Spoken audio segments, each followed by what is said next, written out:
I wanted to go ahead and shoot a quick video for you. As I told you, I was moving offices. I don't want you to have to wait for me to set up my station here. So you'd asked about the desserts and how long it takes to get one going. Just starting the unit up from fresh. I'm going to let this go. The compressor just started, and that drum's cooling off right now.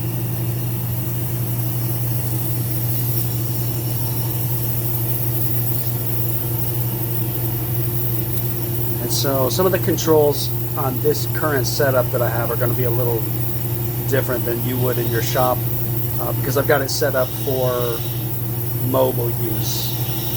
But so I don't have to have a water connection. You would probably have a water connection. Alright, so it's starting to get cold. We can see that, which is great.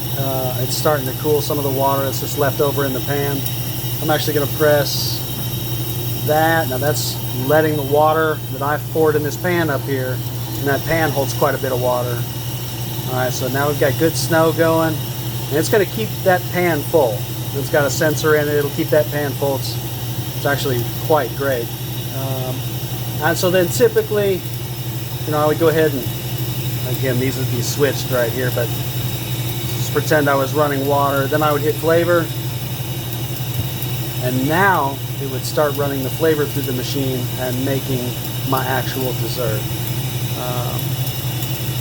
Now, of course, when you're running from customer to customer, this will probably be on it quite a bit of the time, but it only takes about 30 seconds for it to be cold enough to make snow, as we're making snow as we speak.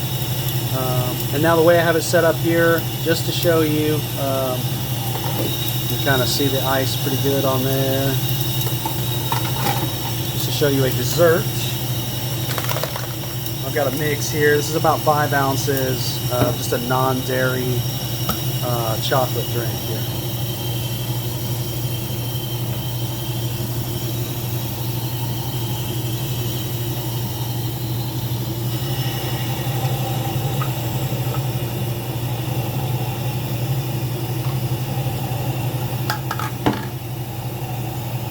And like I said, you can do it this way where you're pouring the flavor through the funnel, but you don't have to. Typically, your water would be hooked up, and you'd actually be pouring your flavor into that bucket up there. And the machine would meter the flavor the same as it does the water. Like I said, it's pretty genius.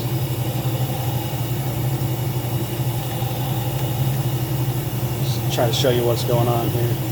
See, now this is an 18-ounce bowl.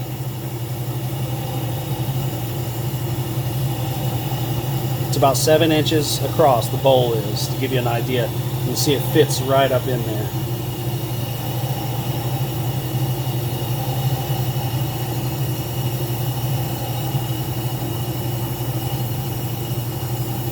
Alright, so there's the good stuff. So you can see it took less than a minute to actually make the dessert.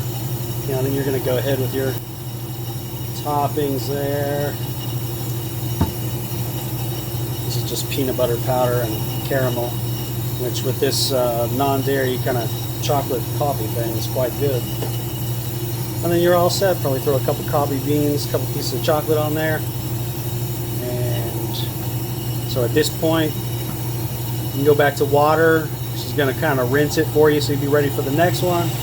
Or you can just shut it down. So right now it's filling that pan back up with water.